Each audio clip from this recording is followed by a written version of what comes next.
আসসালামু আলাইকুম প্রিয় ছাত্রছাত্রীরা, আশা করব তোমাদের পরিবার পরিজনদের নিয়ে তোমরা ভালো আছো, সুস্থ আছো। এখন আমি সপ্তম শ্রেণী গণিত ক্লাস নিব। তো আমরা অনুশীলনী 1.2 করছিলাম, তাই না? 1.2 এর পূর্ণবর্গ সংখ্যা গুলো করছিলাম। তো এখানে আমরা 18 পর্যন্ত কমপ্লিট করেছি, আজ আমরা 19 থেকে করব। তো অলরেডি আমি কোশ্চেনটা লিখেছি, কোনো ক্ষুদ্রতম পূর্ণবর্গ সংখ্যা 9, 15 এবং 25 দ্বারা বিভাজ্য। যেহেতু এখানে পূর্ণবর্গ সংখ্যা, তাই তো, সেহেতু তোমাদের কি হবে, এখানে একটা লসাগু করতে হবে। লসাগু করার পর যে সংখ্যাটা আসবে সেটা হচ্ছে ক্ষুদ্রতম পূর্ণ সংখ্যা। তাহলে আমরা খুব সহজেই লিখতে পারি।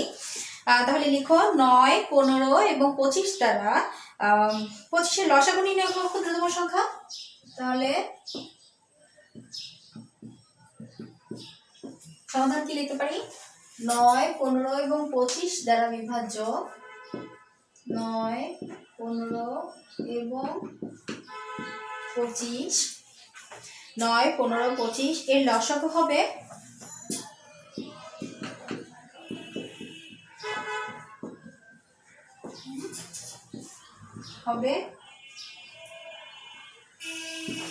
ক্ষুদ্রতম সংখ্যা, তাই তো? 9, 15 এবং 25 হবে, 25-এর লসাগু হবে ক্ষুদ্রতম সংখ্যা। নির্ণয় ক্ষুদ্রতম সংখ্যাও লিখতে পারো। নির্ণয় কতটাও লিখতে পারো এখানে, নির্ণয় ক্ষুদ্রতম সংখ্যা। আচ্ছা, তাহলে কি হবে এবার? লসাগু করো 9, 15 এবং 25। যেহেতু বেজোড়, তাই তো, তাহলে আমরা ছোট সংখ্যা দিয়ে নিতে পারি। 3 দিয়ে নাও, 3 3 9, 3 5 15, 25 বসে দাও। এবার 5 দিয়ে নাও, 5 5 25।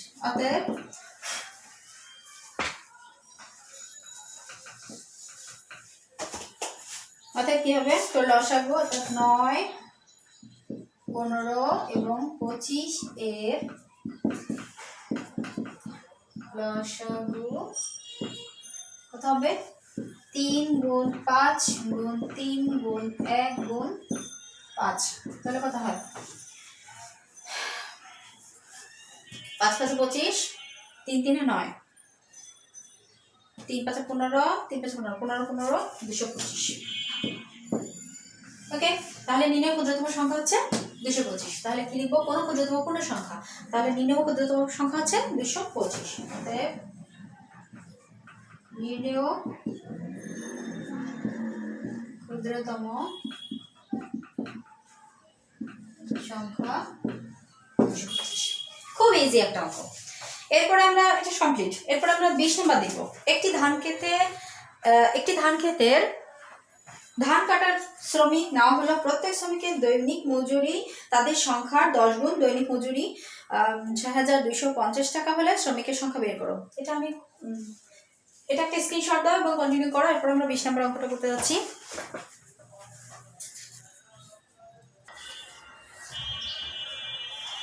আচ্ছা, খেয়াল করো 20 নম্বর অঙ্কটায় একটি ধান খেতে ধান কাটতে শ্রমিক নেওয়া হলো।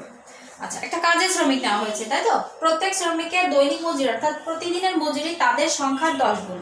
তো দৈনিক মজুরি যদি ক টাকা হয়, তাদের সংখ্যার 10 গুণ, তার মানে সংখ্যার 10 গুণ, যে সংখ্যাটা তাদের আছে তার 10 গুণ, তার মানে 10 ক টাকা।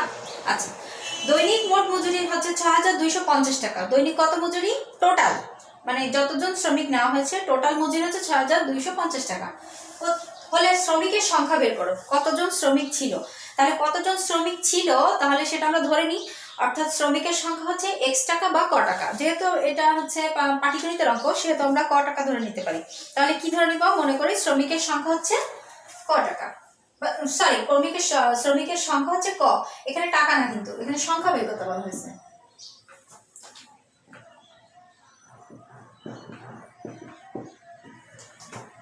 ধরি বা মনে করি শ্রমিকের সংখ্যা ক। আচ্ছা, শ্রমিকের সংখ্যা যদি ক হয়, তাহলে প্রত্যেকের মজুরি তাদের সংখ্যা 10 গুণ। এখানে দেখো, শ্রমিকের দৈনিক মজুরি তাদের প্রত্যেকের সংখ্যা 10 গুণ। অর্থাৎ দৈনিক মজুরি প্রত্যেকের সংখ্যা 10 গুণ। তো প্রত্যেকের সংখ্যা যদি ক হয়, তাহলে তার 10 গুণ। অতএব দৈনিক মজুরি, তাহলে প্রত্যেকের মজুরি কত হবে? প্রত্যেকের দৈনিক মজুরি দরকার, প্রত্যেকের মজুরি দিলে হচ্ছে মজুরি 10 ক টাকা, 10 ক, ঠিক আছে, এত টাকা। কারণটা দেখো, যেহেতু শ্রমিকের সংখ্যা আমরা ক ধরেছি, এখানে শ্রমিকের সংখ্যা বের করতে হবে। আচ্ছা, এখানে বলছে শ্রমিকের দৈনিক মজুরি তাদের সংখ্যার 10 গুণ। দৈনিক মজুরি তাদের সংখ্যার 10 গুণ, যেহেতু সংখ্যা আমরা ধরেছি ক, তাদের 10 গুণ, তার মানে 10 ক টাকা। ক্লিয়ার? ওকে, এরপর আসতেছে দেখো দৈনিক মোট মজুরি। এই যে দৈনিক মোট মজুরিটা এত টাকা হলে, তাহলে এই টাকা সমান শ্রমিকের সংখ্যা, এই টাকার গুণফল শ্রমিকের সংখ্যা সমান এটা। অর্থাৎ সেম আমরা 17 নম্বর যে অঙ্কটা করেছিলাম, 17 নম্বর অঙ্কটা আর এই অঙ্কটা প্রায় সেম। তাহলে প্রশ্ন মতে কি হবে? প্রশ্ন মতে প্রত্যেকের মজুরি গুণ হচ্ছে শ্রমিক সংখ্যা সমান টোটাল হচ্ছে 6000, মোট মজুরি 6250 টাকা। যেহেতু এটা সমীকরণ, সেহেতু কোনো টাকা বা সংখ্যা কিছুই লেখা লাগতেছে না। সমীকরণটা করে ফেলি আমরা। 10 যেহেতু দুইটা ক বর্গ স্কয়ার 6250 বা ক স্কয়ার 6250 ভাগ হচ্ছে 10, 0 0 বের হলো 6250। আচ্ছা, 6250 কে, বা যেহেতু এটা বর্গ, তাই না, আমি অন্য ক্লাসে শিখিয়েছিলাম তোমাদের, বর্গকে যদি আমরা উঠাতে চাই, অর্থাৎ বর্গকে ভেঙে ফেলতে চাই, তাহলে সেটা বর্গমূল দিয়ে করা যায়, তাই তো? তাহলে উভয় পক্ষকে আমরা বর্গমূল করি।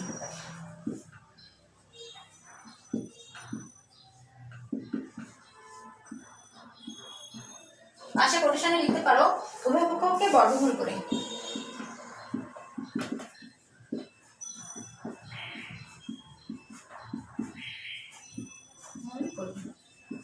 বা করে পাই, যাই বলো না কেন, সমস্যা নেই। আচ্ছা, নিচে দেখা যাচ্ছে 1 মিনিট। যাবে। বাহ, তাহলে বর্গমূল আর বর্গে কেটে যাচ্ছে, তাহলে ক থাকছে অবশিষ্ট। আর এখানে যদি বর্গমূল করো তাহলে 625 কে বর্গমূল করলে সম্ভবত 25 হবে, তাই না? 25 25 625, তাহলে ক এর মান হচ্ছে 25। অর্থাৎ নির্ণেয় শ্রমিকের সংখ্যা হচ্ছে 25। অর্থাৎ নির্ণেয় শ্রমিকের সংখ্যা 25, বা অতএব ক ইজিক্যাল টু 25 জন। অতএব নির্ণেয় শ্রমিকের সংখ্যা 25 জন। ক্লিয়ার? অঙ্কটা খুব ইজি। আর এই টাইপের একটা অঙ্ক আমরা করেছি অলরেডি, তোমার 17 নাম্বার আর 20 নাম্বারটা একই। এরপর আমরা 21 নম্বর করবো, দুইটি ক্রমিক সংখ্যার বর্গের অন্তর 37, সংখ্যা দুটি নির্ণয় করে। এটা একটু ডিফারেন্ট, এটা আমরা করব। আচ্ছা, এটা একটা স্ক্রিনশট দাও এবং কন্টিনিউ করো।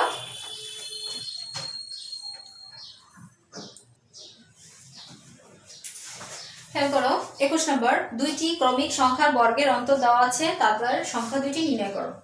তো একটা জিনিস খেয়াল করো, যদি দুইটি সংখ্যা সে আমি মনে করি এক্সাম্পল, একটি সংখ্যা x হয় আর একটি সংখ্যা x প্লাস 1 হয়, তাহলে দুইটি সংখ্যা, মনে করো প্রথম সংখ্যাটি x, এটা প্রথম সংখ্যা আর এটা দ্বিতীয় সংখ্যা। যেহেতু দুইটি সংখ্যা বলেছে, তাই তো, বলছে তাদের দুইটি সংখ্যার বর্গের অন্তর, বর্গ, এটার বর্গ করতে হবে, তাই তো?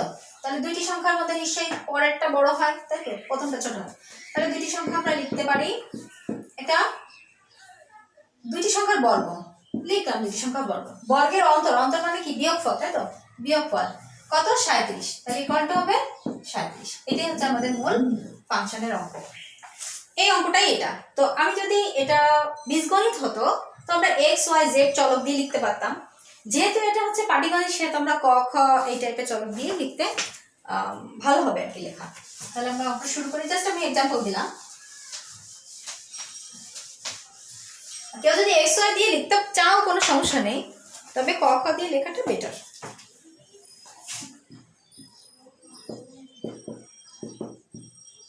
আচ্ছা, তাহলে কি লিখবো? প্রথমে দুইটি ক্রমিক সংখ্যার বর্গের অন্তর 37 হলে সংখ্যা দুইটি নির্ণয় করো। তাহলে লিখবো যে মনে করি ক্রমিক সংখ্যা দেওয়া যথাক্রমে এত এত, তাহলে লিখো মনে করি ক্রমিক ক্রমিক সংখ্যাদ্বয় যথাক্রমে ক প্লাস 1। ঠিক আছে, দুইটা। তাহলে এবার কি হবে, বা ও ওখানে কমা না দিয়ে ও লিখতে পারো, অতএব শর্ত মতে লিখতে পারো, অর প্রশ্ন মতে লিখতে পারো, যে যেটা অ্যাপ্রোপ্রিয়েট মনে করো। ঠিক আছে, যে কোনো একটা লিখতে হবে, হয় শর্ত মতে লিখতে হবে না প্রশ্ন মতে লিখতে হবে। আচ্ছা, তাহলে শর্ত মতে বলেছে দুইটি ক্রমিক সংখ্যার বর্গের অন্তর, দুইটি ক্রমিক সংখ্যার বর্গের অন্তর। তাহলে দ্বিতীয় সংখ্যাটা আগে আসে, বর্গের অন্তর কত, 37 দেওয়া আছে এখানে। তাহলে যেহেতু এখানে এখানে দেখো আমরা ক্লাস 6 একটা 6 কি পড়েছি, যাক যদি না পড়ে থাকি তাহলে আমরা 7 এ পড়বো। এরকম একটা সূত্র আছে, সূত্রটা হচ্ছে a plus b whole square is equal to a square plus 2ab plus b square. ঠিক আছে, এরকম একটা সূত্র আছে বীজগণিতে। ঠিক সেই সূত্রটা এখানে কমপ্লিট করবো আমরা, কিন্তু তার আগে যদি কেউ এই সূত্রটা না জেনে থাকো এটা লিখে নাও, আর যদি জেনে থাকো তো বেটার। আমরা ক্লাস 7 এ অর্থাৎ এই ক্লাসে আমরা এটা করব, অর্থাৎ এই সপ্তম শ্রেণীতে আমরা এই সূত্রটা করব। আর যদি 6 এ কারো জানা থাকে বা আমিও যদি করে থাকি তাহলে এটা তার মনে থাকার কথা। এই সূত্রটা আমরা এখানে করব। সূত্রটা হচ্ছে, আমি বড় করে লিখে দিচ্ছি, a plus b whole square is equal to a square plus 2ab plus b square. কিভাবে হয় সেটা হচ্ছে, sorry, a plus b whole square is equal to a square plus 2ab plus b square. একটু আচমকা মনে হচ্ছে তাই না, একটু হঠাৎ করেই তো অড মনে হচ্ছে। তো আমরা কিভাবে এটা পাই সেটা একটু দেখো, যেহেতু a plus b whole square তার মানে এটা বর্গ। খেয়াল করো, a plus b whole square মানে বর্গ, তার মানে দুইটা a plus b into a plus b। আচ্ছা, এইটা থেকেই আমরা এটা নিয়ে আসবো। কিভাবে আনি দেখো, এখান থেকে এটা যদি আমরা গুণ করি, যেহেতু আমরা গুণ শিখেছি তাই না, গুণ কিভাবে করা হয়, প্রথমটা দিয়ে প্রথম রাশির সাথে দ্বিতীয় রাশি, আবার প্রথম রাশির সাথে তারপরে প্রথম রাশি, তাই তো। এইভাবে প্রথম রাশির সাথে এটার সাথে এটা গুণ, তারপরে এটার সাথে আবার এটা গুণ, আবার দ্বিতীয়টার সাথে এটা গুণ, আবার দ্বিতীয়টার সাথে এটা গুণ, তাই না। সেইভাবে আমরা করবো। তো কিভাবে করব, a গুণ a, যেহেতু এখানে প্লাস চিহ্ন আছে, প্লাস a গুণ b, আবার b দিয়ে যদি গুণ করি প্লাস a গুণ b, b গুণ আবার প্লাস b গুণ b। আমাদের অঙ্ক কিন্তু এখানে এইটা কমপ্লিট। ঠিক আছে, এরপরে আমি জাস্ট উদাহরণ, মানে এটা জাস্ট এক্সাম্পল দিচ্ছি এটা বোঝানোর জন্য। তাহলে a স্কয়ার প্লাস এখানে দেখো a b plus a b plus b square, a square plus a b মানে 2ab প্লাস b স্কয়ার। তাহলে কি দেখো তো এটা আর এটা সেম কিনা। ঠিক আছে, তার মানে এটা ডিভাইড করলে এটা আসে। ঠিক আছে, তো এটা একটু মুখস্থ করে ফেললে ভালো হয়। আর যদি কেউ এভাবে করতে চাও অনেক সময় লেগে যাবে, তো আমরা যখন শিখবো, ঠিক আছে, তখন কিন্তু এভাবে শিখবো, শেখার পরে এটা মুখস্থ করে ফেলবো। তো এই অঙ্কে আমাদের এই সূত্রটা দরকার। তো এটা একটা স্ক্রিনশট দাও, এটা খুব ইম্পর্টেন্ট একটা জিনিস, দরকার হবে। তবে কন্টিনিউ করছি এরপরে।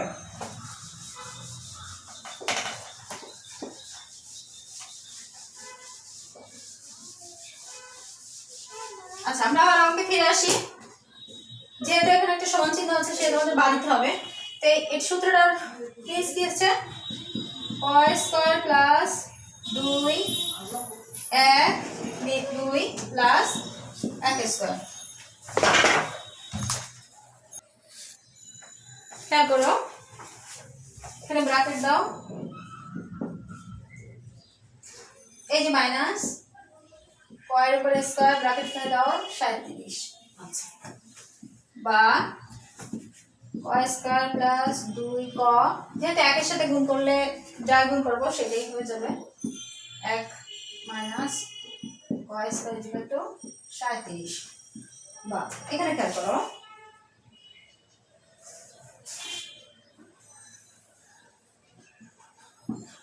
এখানে প্লাস কয় স্কয়ার আর এখানে মাইনাস কয় স্কয়ার, প্লাস কয় স্কয়ার মাইনাস কয়, প্লাস মাইনাসে মাইনাস, তাই তো আমরা জানি, সেই হিসেবে এটা কেটে যায়। তাহলে থাকলো কি 2 ক আর 1, তাহলে 2 ক প্লাস 1 ইকুয়াল টু 37।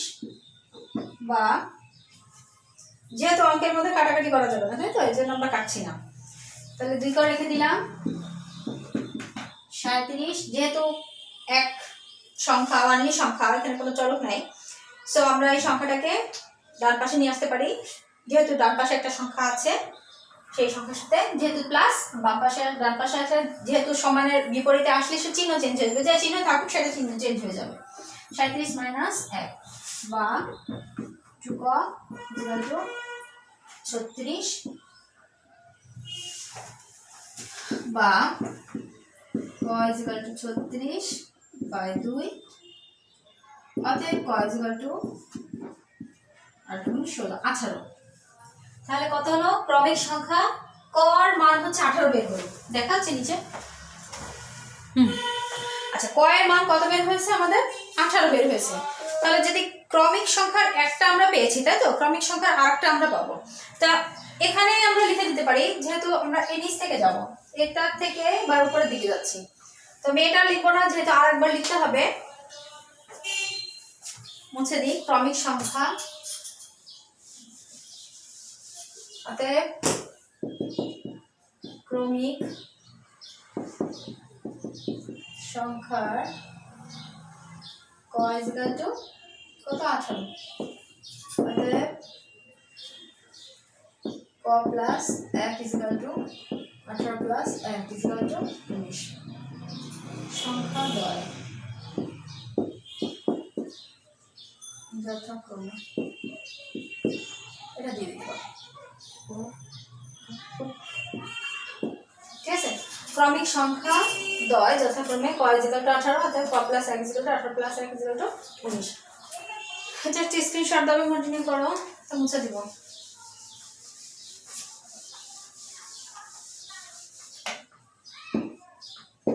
অতএব নিম্নেও সংখ্যা দুটি বলছো না, সংখ্যা দুইটি যথাক্রমে 18 এবং 19। কমপ্লিট। এরপর আমরা 21, 22 নম্বর করব। 22-এ দেখো, এটাও সেম জিনিস, সেম অঙ্ক। করব কি করব না এটা তোমরা পারবে 22, ঠিক আছে। এরপর আমি একটা সৃজনশীল করাবো। সৃজনশীলটা হচ্ছে 23 নম্বর সৃজনশীল। তো এটা একটা স্ক্রিনশট দাও এবং কন্টিনিউ করো।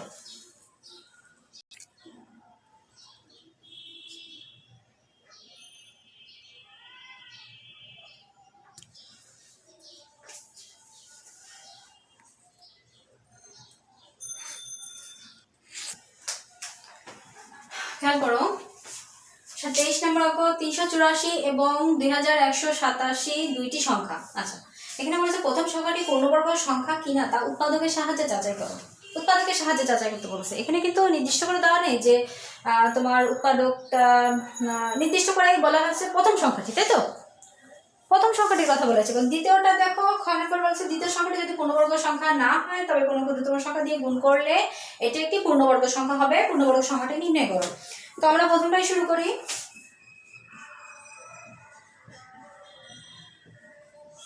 আচ্ছা, যেহেতু প্রথম সংখ্যাটি পূর্ণবর্গ সংখ্যা কিনা তা যাচাই করতে বলেছে, তাহলে প্রথম সংখ্যাটি কত? প্রথম সংখ্যাটি হচ্ছে 384। এই সংখ্যাটি পূর্ণবর্গ কিনা সেটা যাচাই করতে হবে। তো আমরা কিভাবে যাচাই করবো? এটাকে লসাগু করতে হবে, তাই তো। তাহলে যেহেতু জোড় সংখ্যা আছে সেহেতু আমরা 2 দিয়ে করতে পারি।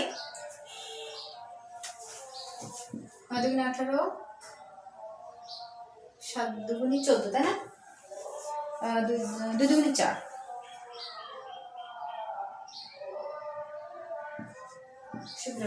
আবার 2 নাও, 192। তাহলে 9 দুগুণে 18, 9 দুগুণে 18, 8 দুগুণে 16। খেয়াল করো, এরপর আসছে 4 দুগুণে 8, 8 দুগুণে 16, আবার 2 দাও, 2 দুগুণে 4, 4 দুগুণে 8, আবার 2 দাও, 12 দুগুণে 24, 6 দুগুণে 12, 3 দুগুণে 6, একটা অবশিষ্ট থাকে, তাই? আচ্ছা, তাহলে কি হলো লসাগুটা? অতএব নিম্ন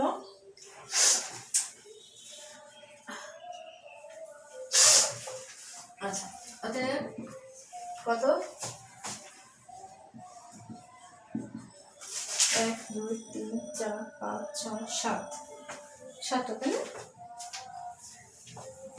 1 2 3 4 5 6 7, আরেকটা 3। আচ্ছা, এবার তুমি জোড় ধরো, পরের লাইনে জোড় ধরো। 1 2 3, এখানে 2 আর 3 সিঙ্গেল থাকে, তাই তো? 2 আর 3 যেহেতু সিঙ্গেল থাকতেছে সেহেতু 2 আর 3 হচ্ছে সেই জোড়বিহীন সংখ্যাটা, তাই না? তাহলে এটা আমরা একটু উপরে লিখি, তাহলে সুবিধা হবে। আমরা নিচের থেকে দেখো উপরে যাচ্ছে, আমাদের জায়গা যেহেতু কম ছিল এখানে লিখছি। তাহলে কোনো তোমার লসাগুটা মুছে ফেলি, ঠিক আছে? তাহলে লিখতে সুবিধা হবে আমাদের।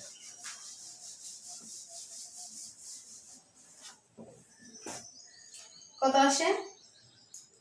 তাহলে কি লিখতে পারি এখান থেকে? এখানে হচ্ছে 2 আর 3 হচ্ছে জোড়বিহীন, তাই তো? জোড়াবিহীন। তাহলে এখানে 2 আর 3 হচ্ছে জোড়াবিহীন সংখ্যা। এখানে 2 ও 3 হলো জোড়াবিহীন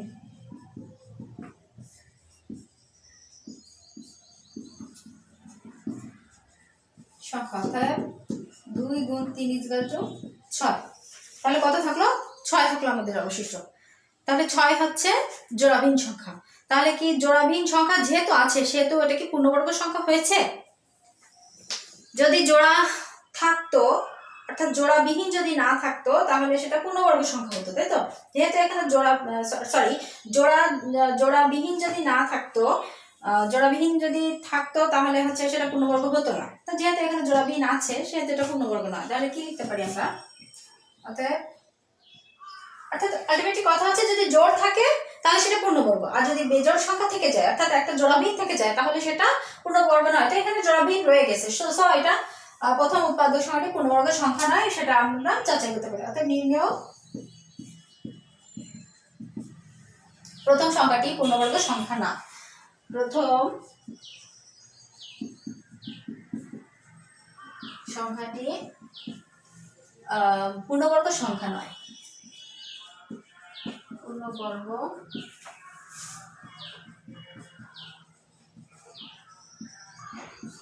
সংখ্যা নয়, এটাই অ্যান্সার। অর্থাৎ আমাদের প্রমাণ করতে হবে যে এটা পূর্ণবর্গ কিনা। আচ্ছা, নেক্সট দেখো 2 নম্বরে, দ্বিতীয় সংখ্যাটি যদি পূর্ণবর্গ না হয়, দ্বিতীয় সংখ্যাটিও ঠিক এভাবে প্রমাণ করতে হবে। যদি না হয় পূর্ণবর্গ, কোন ক্ষুদ্রতম সংখ্যা দিয়ে গুণ করলে এটি একটি পূর্ণবর্গ সংখ্যা হবে? অর্থাৎ কোন ক্ষুদ্রতম সংখ্যা দিয়ে গুণ করলে, নিশ্চয়ই যে বেজোড় সংখ্যাটা থেকে যাবে সেই ক্ষুদ্রতম সংখ্যাটা দিয়েই গুণ করলে পূর্ণবর্গ সংখ্যা হবে, তাই তো আমরা জানি, তাই না? নেক্সট অঙ্কটা করি আমরা।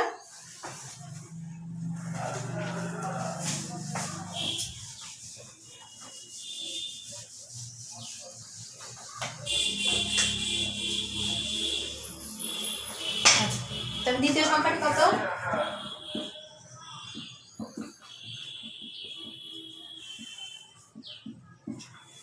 2187।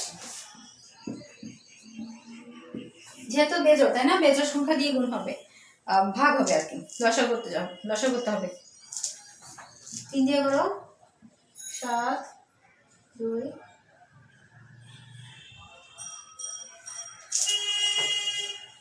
7, আবার 3 দিয়ে করো,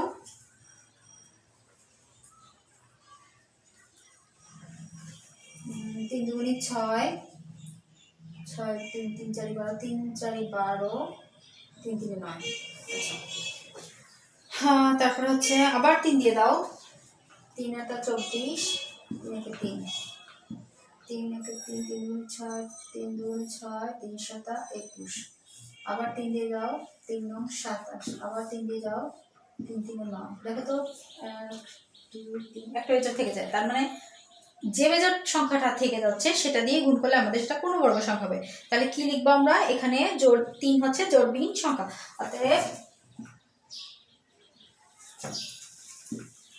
1 1 1 2 3 4 5 6 7 দুটো, তিনটা, চারটা, পাঁচটা, ছয়টা, সাতটা, 1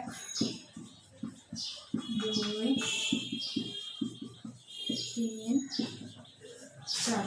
তার মানে এখানে একটা ফিরে যাচ্ছে, তাই না, বেজোড় সংখ্যা। তাহলে এটা একটু মুছে দিই, ঠিক আছে? নিচে থেকে উঠার জন্য নিচে থেকে লিখবো।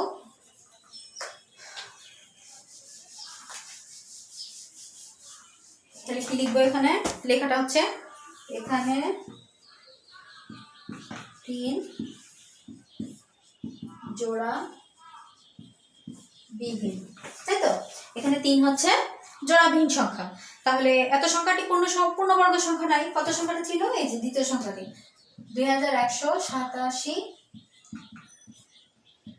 সংখ্যাটি পূর্ণবর্গ নয়। পূর্ণবর্গ করতে গেলে কি হবে? কোন ক্ষুদ্রতম সংখ্যা দিয়ে গুণ করতে হবে। এখানে বলা আছে যে কোন ক্ষুদ্রতম সংখ্যা দিয়ে গুণ করবে। তাহলে যেহেতু জোড়বিহীন যে সংখ্যাটা আছে সেই ক্ষুদ্রতম সংখ্যা দ্বারাই গুণ করতে হবে। তাহলে লিখবো কি? 3 দ্বারা গুণ করলে সংখ্যাটি পূর্ণবর্গ সংখ্যা হবে। অতএব 3, সুতরাং লেখো, অতএব না, সুতরাং 3 দ্বারা গুণ করলে সংখ্যাটি পূর্ণবর্গ সংখ্যা হবে।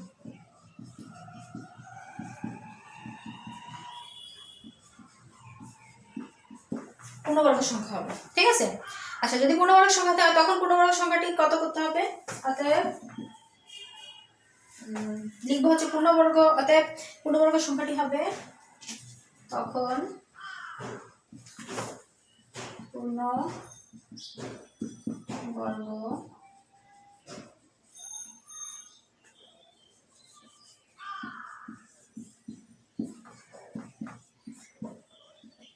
সংখ্যাটি হবে পূর্ণবর্গ সংখ্যাটি হবে কত ছিল? একটা জোড়া, দুটো জোড়া, তিনটা জোড়া ছিল। 1 2 তিনটা জোড়া ছিল, আর একটা সিঙ্গেল ছিল, তাই না? এই সিঙ্গেলের সাথে আর একটা 3 আমরা গুণ করছি, তাহলে আরেকটা জোড়া করে নিচ্ছি। তাহলে কত হয়? 3 3 9, 3 3 9, 3 3 9, 3 3 9।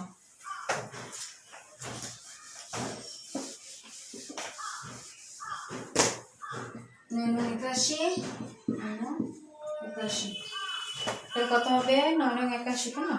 তাহলে গুণ করলে হচ্ছে 1 6 9 6 5 6 7 9 5 6561, ঠিক আছে? 18 64 আর 65, ওকে ডান। তাহলে পূর্ণবর্গ সংখ্যাটা হচ্ছে এত। অতএব নির্ণয় সংখ্যাটি এত। পূর্ণবর্গ সংখ্যা হচ্ছে এত। অতএব নির্ণয় পূর্ণবর্গ সংখ্যা হচ্ছে এত। নির্ণয় পূর্ণবর্গ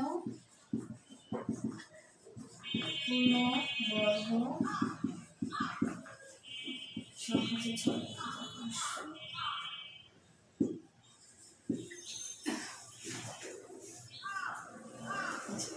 তাহলে পূর্ণবর্গ সংখ্যা কত হবে? এই যে পূর্ণবর্গ সংখ্যা হচ্ছে এত। আমি আজটা হয়ে গেল।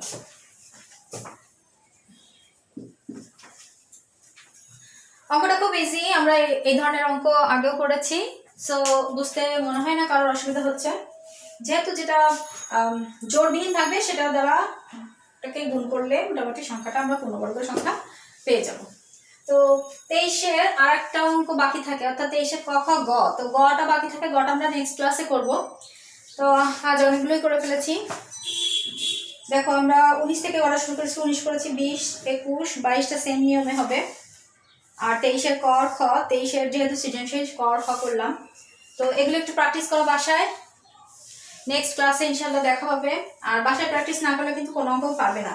আমরা নেক্সট ক্লাসে হচ্ছে গ নাম্বারটা করবো, 23-এর গ যেটা অবশিষ্ট আছে সেটা করব, আর 24 নাম্বারটা কমপ্লিট করব।